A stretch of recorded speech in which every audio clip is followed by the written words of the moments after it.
안녕하십니까. 오늘 수업은 제막매가 수업 진행하도록 하겠습니다.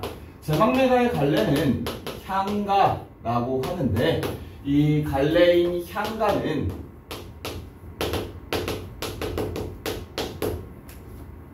향, 즉 향찰로 표기된 갈래이다, 노래이다 라고 생각을 하시면 됩니다. 이 향가 같은 경우에 우리가 총 3가지를 중점적으로 확인을 하고 들어가게 될 거고, 이 첫 번째로는 향가의 향찰은 한국어를 우리가 한자를 빌려서 표기하는 방식이라고 생각을 하시면 돼요. 그래서 이 표기 방식에 대해서 물어보는 문제가 조금 출제가 될 수가 있겠죠. 자, 이 표기 방식은 어려울 것 없이 한자를 찾아서 표기했다, 빌려서 표기했다 이고, 자, 우리가 우리말 중에 집에 가고 싶다, 여러분들이 매번 생각을 하고 계시는 머릿속에 있는 생각이죠. 이 집에 가고 싶다라는 문장이 있어요. 이 집에 가고 싶다라는 문장을 한자를 빌려서 이렇게 표기를 하게 됩니다. 그런데 한자 자체를 이용해서 표현하는 것이 아니라, 한자라고 하는 것은 이렇게 마음심이라는 글자가 있으면 마음이라는 뜻과 심이라고 하는 소리가 함께 이어지는데, 이 뜻 그리고 소리를 빌렸다라고 생각을 하시면 돼요. 그래서 집이라고 하는 것은 실제로 우리가 뜻이 있는 글자죠. 그래서 영어로 치면은 home이라고 칠 수 있겠습니다. 그런데 애라고 하는 거는 문법적 기능을 하는 형식 형태수이기 때문에 이 애는 뜻을 가진 단어가 아닙니다. 그래서 여기서 애라고 하는 소리를 적게 되고, 가다의 가는 또 의미가 있어서 고, 그리고 뒤에 있는 고는 연결어미이기 때문에 소리 고를 씁니다. 그리고 십 같은 경우에는 원하다의 의미를 가지고 있죠. 그래서 wish, 그리고 마지막 다는 종결어미로서 이렇게 다. 그래서 향차를 통해서 이제 집에 가고 싶다라는 문장을 적을 때, 물론 이거는 한자가 아니라 영어이긴 하지만 홈에 보고 위시다 이런 식으로 표기를 했다라고 생각을 하시면 돼요. 그래서 이렇게 뜻을 빌렸을 때는 뜻을 빌렸다, 훈을 빌렸다 해서 훈차, 그리고 소리를 빌렸다 할 때는 소리 음자를 써서 음차, 요렇게 생각을 하시면 되겠습니다. 이 부분 같은 경우에는 어떤 식으로 문제가 출제가 될 수 있느냐, 내신 유형에서는 보기에다가 한자를 딱 건네줘요. 그래서 그 한자의 이제 뜻과 소리를 둘 다 표기를 해주고, 이 한자들을 이용해서 정해진 보기 2에 있는 문장을 향찰로 표기해봐라 라는 문제가 출제가 될 수가 있겠죠. 조금 까다로울 수 있는 문제이기 때문에 여러분들이 생각을 해주셔야 됩니다. 그 다음에 이제 향가에서 두 번째로 여러분들이 생각을 해주셔야 되는 건 무엇이냐, 이 향가가 어떤 계층에서 불렸느냐 라는 게 포인트가 돼요.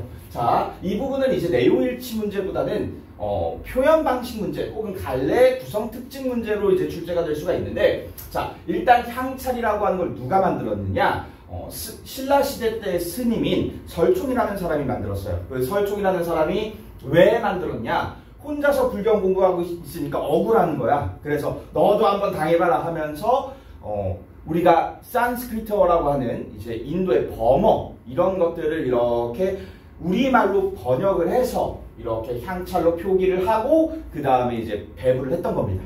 그래서 이 향가의 계층은, 향가를 이제 막 불러나가던 계층 같은 경우에는 이제 스님이 되겠죠. 그래서 여러분들이 많이 착각을 하시는 게, 스님 하면은 낮은 계층이냐 높은 계층이냐 하면 학생들이 다 지금의 스님들을 생각해서, 종교인들을 생각해서 조금 부자 느낌은 아니에요, 낮은 계층이에요 라고 생각을 하시는데, 그 당시 신라시대나 이제 고려시대 때 스님 같은 경우에는 일을 안 해도 벌어먹고 살 수 있고, 불경 공부만 해도 벌어먹고 살 수가 있으니까 높은 계층입니다. 쉽게 말하면 인도의 카스트 제도를 생각을 하시면 돼요. 그래서 브라만 계층 같은 경우에는 종교인인데 높은 계층이었으니까 스님뿐만 아니라 이제 귀족 계층이다. 특히 이제 한자 공부를 하지 않는 화랑이 이러한 향가를 썼다라고 생각을 해주시면 되겠습니다. 그리고 마지막으로 세 번째, 이 향가 같은 경우에는 신라시대 때 노래입니다. 그러면 신라시대 때 노래이기 때문에 그 신라시대 때 표기됐던 향차로 표기됐던 작품들이 고려로 넘어가면서 후삼국으로 넘어가면서 많이 유실이 돼요. 전쟁을 통해서 넘어갔으니까 다른 나라의 어떤 문화적인 것들을 이제 다 불태워 버리는 거죠. 그런데 그 향가가 남아있다는 얘기는 후에 이제 그 향가를 막 채집을 해서 기록을 했다라는 얘기고, 삼국유사라고 하는 작품에 이 향가의 작품들이 이렇게 수록이 되게 됩니다. 그런데 노래만 이렇게 수록을 하는 것이 아니라 그 노래가 어떻게 해서 만들어졌는지까지를 우리가 알고 있는 음악 교과서처럼 수록했기 때문에 여기에 배경 설화가 함께 수록이 되고, 우리는 이런 향가를 공부할 때 이 배경설화를 통해서 이 작품을 공부를 하시면 되겠다라고 생각을 하고 들어가면 되겠습니다. 자, 그리고 마지막으로 향가라고 하는 것이 어떤 발전 과정을 가지게 되었느냐를 생각을 하시면 좋을 텐데, 자, 가장 먼저 사구체 향가로 시작을 하게 됩니다. 자, 이 향가라고 하는 거는 이제 신라시대 때 노래라고 했잖아요. 그러면은 그 신라시대 이전은 우리가 고대가요라고 부르면서 대표적으로 이제 공무도화가라든지 구지가라든지 아니면 해가 아니면은 뭐 이제 황조가 이런 작품들을 예로 들 수가 있겠는데, 이 작품들은 모두 다 이제 한자로 네 줄, 사원사구의 형식을 보여줍니다. 그런 것처럼 옛날 사람들은 네 줄로 시를 쓰는 게 당연했던 거예요. 그래서 향가 또한 맨 처음 초기 단계에서는 사구체로 노래를 부릅니다. 사구체라고 하는 건 네 줄이라는 얘기죠. 자, 그런데 이 사구체로 노래를 부르다 보니까 노래 내용이 너무 짧은 거야. 그래서 이 노래 내용을 좀 더 길게 만들기 위해서 팔구체 형식이 나타납니다. 그런데 내용이 너무 길어져 버리니까 노래 같지가 않고 무슨 산문 같은 거죠. 그래서 두 줄을 더해서 십구체, 우리가 산회가라고도 부를 수가 있는 이 십구체 향가가 등장을 하게 되고, 이런 발전 과정이 이제 초기 그리고 과도기라고 불리게 됩니다. 그러면서 이제 네 줄 그리고 네 줄 추가죠. 그리고 마지막으로 두 줄이 추가가 돼서 이걸 우리는 3단 구조라고 부르게 될 것이고, 이 3단 구조 같은 경우에는 추후에 조선이나 고려의 시조의 형식에 영향을 주었다까지 이제 이어지게 됩니다. 여러분들이 이제 단원을 살펴보면 단원에서 제망매가 한 작품만 딱 진행되는 것이 아니라 제망매가랑 엮여서 여러 가지 이제 시조들을 배우게 될 테고, 그 시조를 살펴보면 이 제망매가랑 연관성이 있는 것을 문제로 내겠구나라고 생각을 하시게 되어야 해요. 그래야지 이제 내신 공부를 할 때 연계를 해가면서 나타나는 문제들을 쳐나갈 수가 있어. 자, 그러면 이렇게 3단 구조, 시조의 형식에 영향을 줬다라는 거 알아두셔야 되고, 그리고 마지막으로 이 플러스 두 줄이 되는 거, 자, 왜 생겼다 그랬죠? 팔구체를 딱 만들어 보니까 노래 같지가 않고 산문 같아. 그래서 노래 같은 느낌을 주기 위해서 이 두 줄을 추가해 주는데, 이걸 우리는 낙구라고 부르고, 노래 같은 느낌을 추가해 준다. 낙구의 특징은 첫 번째, 감탄사가 처음에 이제 나타난다. 뭐 예를 들어서 아라든지 어즈버라든지 이런 감탄사로 시작이 되는 게 포인트고요. 자, 그 다음에 두 번째로 이 감탄사가 나타나기 때문에 형성되는 낙구의 특징인데, 우리가 감탄사라고 하는 거는 감정이 집약이 되어 있잖아요. 감정을 이렇게 압축해서 표현을 하는 것인데, 이 감정이 집약되다 보니까 감정이 다 밖으로 뿜어져 나왔어. 그러면 더 이상 감정이 남아있나요? 안 남아있죠. 그렇기 때문에 이 감정이 집약된 걸 다 배출하고 나서 남아있는 것은 또 다른 생각이 들겠죠. 그렇기 때문에 시상이 전환된다. 쉽게 예를 들면 여러분들이 뭐 여자친구나 남자친구한테 차였어. 그래서 막 방에 문장구 놓고 울고 있는데, 막 어머니께서 부모님께서 문을 들겨 덕규야 밥 먹어라 하면은 여러분들 어떻게 대답해요? 이러면서 말도 안 되는 진술소리를 대답을 한단 말이야. 그렇게 대답을 하고 나서 이제 뭐 해요? 다 울고 나서 슬쩍 문 열고 나와서 김치찌개에 있는 고기 이렇게 몰래 빼먹고 배고파지잖아. 그치? 그러니까 울음이라고 하는 감탄사를 통해서 감정이 다 배출이 되고 나면 그 슬픔의 감정이 없어지고 또 다른 감정이 나타난다. 시에서 나타나는 생각이 바뀐다라는 게 포인트가 될 겁니다. 그래서 이 19제 향가에서는 각각 이런 부분들을 이름을 붙일 때 기, 서, 결이라는 이름을 붙이게 되고 이 제막매가 또한 19체 향가이기 때문에 맨 처음에 기로 시작을 하게 될 겁니다. 그래서 각각 기에서는 어떤 이야기가 나오고 서에서는 어떤 얘기가 나오고 결에서는 어떤 얘기가 나오느냐 이런 것들을 우리가 한번 알아보도록 하겠습니다. 이제 본문 들어가도록 할게요. 자, 이 기입니다. 첫 번째 생사길은 이렇게 얘기를 하는데 자, 우리가 시의 배경을 알기 위해서 제목을 먼저 살펴볼 거야. 제라고 하는 글자는 제사를 지내는 겁니다. 그러면 누구의 제사를 지낼까? 바로 사망한 매라고 하는 건 누이라는 뜻입니다. 누이의 제사를 지내는 노래다 라고 생각을 하시면 돼요. 그렇기 때문에 여기서 생사길이라고 하는 거는 이제 누이의 죽음하고 관련이 있겠구나 라고 생각을 하시면 되겠고 자, 이 생사길이 있는 공간 예 있음에 라고 얘기를 해요. 그러면 여기서 공간이 이렇게 나왔는데 이 공간은 어떤 공간이냐? 생사길이 있는 공간이야. 그렇기 때문에 이 공간을 우리는 뭐라고 얘기할 수가 있느냐? 저승이라고 착각하는 친구가 있어요. 저승에는 죽음밖에 없죠. 우리가 생사의 갈림길을 이승에 있다라고 판단하시면 됩니다.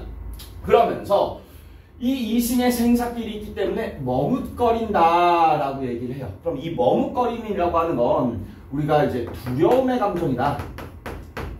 이렇게 얘기를 하는데 여기에서 이제 포인트는 두 가지로 해석이 가능하다라는 게 포인트예요. 기존의 해석 같은 경우에는 자, 이 머뭇거림의 주체에 따라서 누이가 머뭇거린다 라고 하는 해석이 있고 그 다음에 이제 화자가 머뭇거린다 라고 얘기를 합니다. 기존의 해석 같은 경우에는 화자가 머뭇거린다 라는 게 주된 포인트였고 그 다음에 이제 최근에 이제 수특에서 해설을 할 때 확인을 하시면 누이가 머뭇거렸다 라고 바뀌게 돼요. 이 부분 같은 경우에는 학교 선생님의 견해를 따라가셔야 됩니다. 그래서 정리하자면 화자가 머뭇거렸다 라고 하는 게 기존의 견해 그리고 누이가 머뭇거렸다 라고 하는 게 최근 수특의 견해 라고 알아두시고요. 자, 어찌됐든 이 머뭇거리다라고 하는 행위가 왜 두려움인지를 생각을 해주셔야 되는데 일단 누이가 같은 경우에는 죽었잖아요. 그러면 죽기 직전에 생사길 앞에 갈림길 앞에 서 있겠죠. 그렇기 때문에 죽기 싫어. 저승사자가 와서 덕규야 하면서 이름을 3번 부르면 가야 되는데 누이가 머뭇거리면서 가기 싫어했다. 그렇기 때문에 죽음에 대한 두려움이다 라고 해석할 수 있겠고요. 그리고 화자가 머뭇거렸다 같은 경우에는 자, 이 화자는 누이를 제사 지내면서 누이가 보고 싶을 거예요. 화자의 감정은 누이를 보고 싶은 이건데 이렇게 그리워하는데 누이를 보려면 어떻게 하면 돼? 죽으면 되잖아. 왜? 스님이니까 죽으면 된단 말이야. 근데 죽질 않아. 머뭇거리게 돼. 왜? 두려우니까 누이를 보기 위해 죽음을 이렇게 해야 되는데 그것에 대한 머뭇거림 이렇게 해석해서 두려움이라는 감정이 나타나게 됩니다. 자, 그래서 여기에서 이 두려움이라고 하는 거는 누이 또는 화자 어찌됐든 간에 두려움을 느꼈다라는 감정이고 이 감정을 우리는 개인적 정서라고 얘기를 합니다. 왜? 죽음에 대한 두려움은 스스로 가지는 거잖아. 모두가 이렇게 다 똑같이 가지는 게 아니잖아요. 내가 죽는 거 내가 두려워하지. 그렇기 때문에 개인적인 정서다라고 얘기를 하고요. 그 다음 넘어가서 나는 간다라는 말도 못다 이르고 어찌 갑니까? 라고 해석을 해놨어. 자, 그럼 보시면 여기서 나는 간다라는 말도 라고 하는 건 뭐예요? 지금 다른 사람의 말을 인용하는 거야. 그런데 여기에서 이 나라고 하는 것이 누구냐라는 문제가 반드시 출제됩니다. 여기서 말도 못다 하고 간 사람은 누구예요? 간 사람? 바로 누이겠지. 자, 그래서 누이는 나 갈게 하는 유언도 못하고 갔어. 그러면 여기서 못하고 갔다라는 부분에서 생각할 수 있는 거. 누이의 죽음은 갑작스러웠다 아니면은 예견할 수 있었다. 바로 갑작스러운 죽음을 의미한다. 여기서 학생들이 조금 많이 헷갈려 하거나 이제 실수하는 부분이 뭐냐면, 이제 서에 가시면은 어린 나이에 요절했음이라고 하는 시어가 하나 더 나올 겁니다. 그런데 이 어린 나이에 요절했다라고 하는 것도 죽음이고, 갑작스럽게 죽었다도 죽음이란 말이야. 그래서 이걸 혼동해서 잘못 쓰거나 선지를 잘못 읽어나가는 경우가 있어요. 이 부분은 여러분들이 조금 조심해야 되는 부분입니다. 말도 못하고 죽는 거는, 나이가 드신 분도 말도 못하고 죽을 수가 있어. 예를 들어서 선생님도 이제 선생님이 늙은 나이는 아니지만 선생님이 250살을 먹었어. 그래서 늙은이가 됐어. 늙은 사람이 됐어. 그럼 늙은 사람이 돼가지고 이렇게 길 가다가 나 이제 곧 죽을게 빠이빠이 하고 죽을 수도 있는 거고, 유언을 남기고 죽을 수도 있는 거고, 그리고 길 가다가 갑자기 차에 치이거나 콜록콜록 기침하더니 팔다리가 떡 뽑혀서 나가가지고 죽을 수도 있는 거야. 그죠? 그런 것도 갑작스러운 죽음이잖아요. 그렇기 때문에 여기에서는 나이에 상관없이 갑작스러운 죽음이다 라고 생각을 하시면 되겠고요. 요거는 이제 너무 쉽게 확인할 수가 있겠죠. 갑니까? 라고 하면서 안타까움의 정서를 갑니까? 라고 하면서 물어보고 있죠. 근데 여기서 이제 이거를 서리법이라고 하시면 안 돼요. 서리적 표현이다까지는 오케이지만 서리법이라고 하시면 안 됩니다. 자, 어찌됐든 간에 여기서 우리가 알 수 있는 거, 두려움뿐만 아니라 어떻게 이렇게 갈 수가 있어 하면서 안타까움의 감정을 우리가 알 수 있고, 그 안타까움 또한 개인적 정서다라는 걸 확인할 수가 있겠습니다. 그렇기 때문에 여기 이 기에서는 화자는 이제 누이가 죽음으로써, 시적 대상이 죽음으로써 느끼는 개인적 정서를, 감정을 주로 이제 노래를 했다라고 잡아주시면 되겠고, 그 다음 이제 서로 넘어가도록 하겠습니다. 이 서를 가시면 어느 가을 이른 바람에 라고 얘기를 하고 있어요. 그러면 여기서 이 가을이라고 하는 것은 이제 우리가 계절적 배경을 가을로 삼으면 크게 두 가지예요. 첫 번째, 가을 하면 낙엽이 지고 점점 천천히 쇠락해가는 계절이다 라고 해서 쓸쓸한 분위기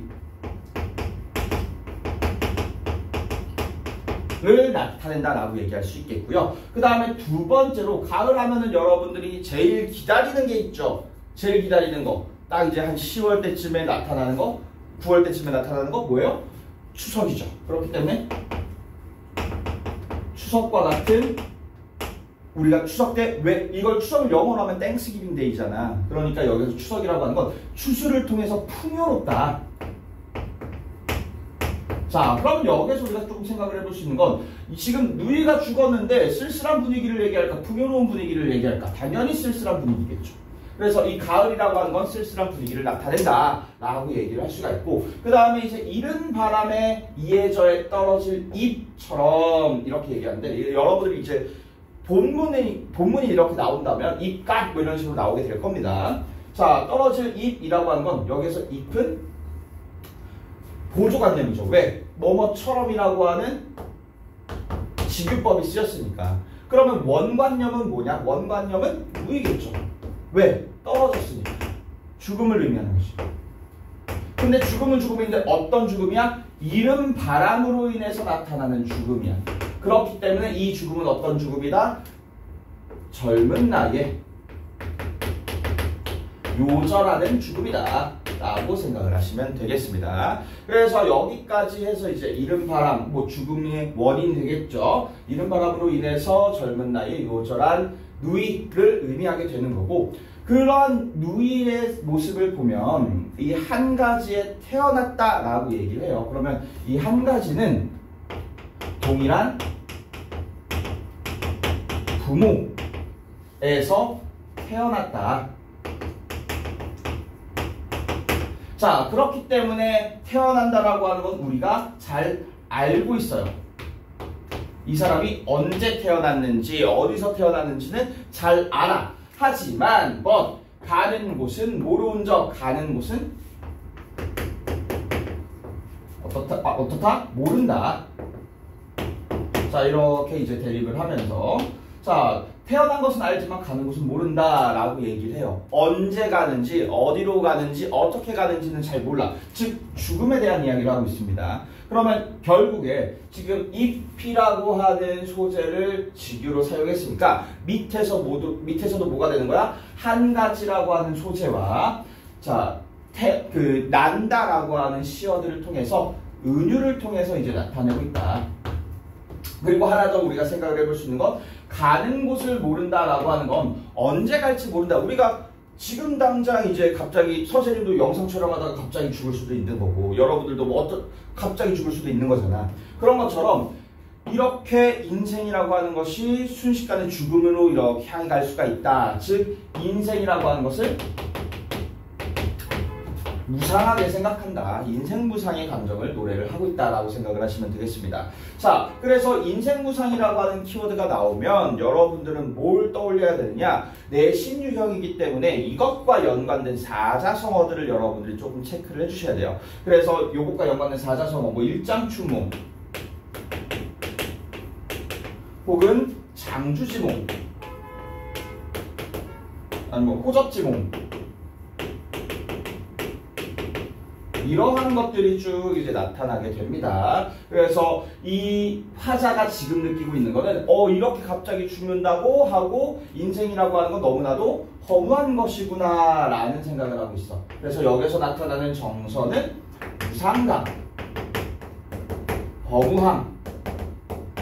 허무함까지 이어지게 되는 겁니다. 자, 그렇다면 여기서 나온 게 두려움, 안타까움이잖아. 그러면 여기에 있는 걸 우리는 개인적 정서라고 얘기했어요. 무상감, 허무함이라고 하는 건 우리가 이제 뭐라고 부르게 되느냐? 바로 보편적 정서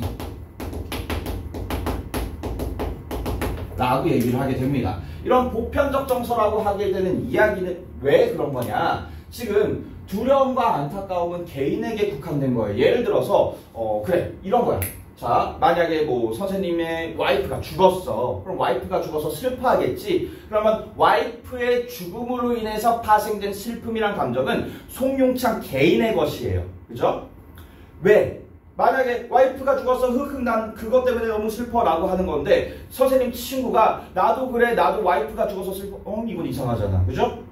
너의 와이프가 죽어서 슬퍼라고 얘기를 해야지 나도 와이프가 죽어서 슬퍼라고 하는 거는 잘못된 거야. 그렇기 때문에 그 슬픔이라고 하는 거, 안타까움이라고 하는 거, 두려움이라고 하는 건 개인적인 정서예요. 하지만 그렇게 허무하게 죽었다고 라고 하는 건 똑같은 감정으로 공감이 가능한 거잖아. 너무 허무하다 라고 얘기하는 거. 그렇기 때문에 이런 것들을 우리는 보편적인 정서라고 얘기를 하게 되는 겁니다. 그래서 지금 개인적 정서에서 보편적 정서로 넘어왔고 가을을 통해서 쓸쓸한 분위기를 형성하며 잎이라고 하는 것을 통해 직유법과 한 가지라는 동일한 부모, 은유법을 사용했다까지 여러분들이 조금 이해를 해주시면 되겠습니다. 자, 요렇게 해서 개인적 정서와 보편적 정서를 얘기를 하고 그 다음에 결로 넘어가게 된다면 자, 그 다음 결로 넘어가시면 자, 칠판 지우고 이어서 하도록 하겠습니다. 자, 그 다음 결에 아가 나오죠. 여기에서 우리가 방금 전에 맨 처음에 얘기했던 낙구의 특징이 나타나게 됩니다. 여기서 결 같은 경우에는 별표를 쳐주시고 낙구라는 거 포인트, 그 다음에 아라고 하는 것의 낙구의 특징.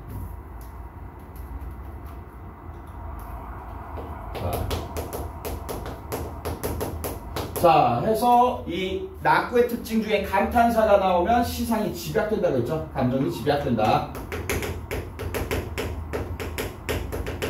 그러면서 여기에다가 이제 얘기할 수 있는 거는 감탄사가 나왔으니까 당연히 따라오는 거 영탄법을 생각을 할 수가 있겠습니다. 자, 그 다음 넘어가서 이어서 읽어보시면 미타차에서 만날, 나 맛볼, 나 이렇게 나와 있을 수도 있습니다. 색깔을 좀 다른 걸 쓸게요. 미타찰. 이 미타찰이라고 하는 것에서 만난다. 여기 에서 같은 경우에는 이제 처소부사적 조사니까 이 미타찰 또한 공간이 될 텐데 자, 당신을 만날 수 있다. 그러한 공간이면 당연히 저승이 되겠죠. 자, 그런데 여기서 우리가 조금 체크를 해야 되는 건 이 미타찰과 얘라고 하는 공간이 이렇게 대비가 되면서 미타찰은 저승 또한 만남의 공간이 될 것이고 얘 같은 경우에는 이승 그리고 이별의 공간이 된다라는 걸 포인트로 잡아주셔야 되겠습니다. 그래서 미타찰이라는 곳에서 만나게 된다. 자, 그리고 만날 리을 들어가 있죠. 그러니까 얘는 지금 뭐야? 확신을 하고 있다 라고 하고 있어. 그래서 기단, 자, 그리고 소망 이렇게 얘기를 하고 있습니다. 그렇다면 여기에서 우리가 생각할 수 있는 건 지금 개인적 정서에서 보편적 정서로 갔다가 최근 출제 기출입니다. 이거는 자, 기다림 소망이니까 당연히 개인적 정서로 넘어왔죠. 자, 개인적 정서로 넘어왔다라는 거 포인트로 잡아주시고 그 다음에 만나는 사람은 누이를 만나요. 근데 만남의 주체는 바로 화자겠죠.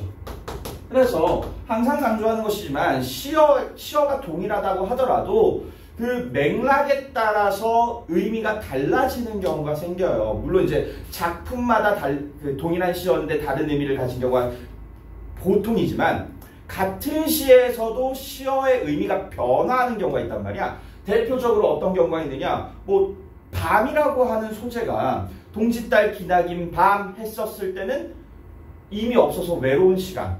그리고 이미 찾아오신 밤 하면은 당신과 함께해서 행복한 시간의 의미가 변화한단 말이죠. 여기도 똑같은 거예요. 맥락에 따라서 얘는 지금 만나는 사람이 아니라 만나러 가는 사람이니까 화자라고 이해를 해주시면 되겠습니다.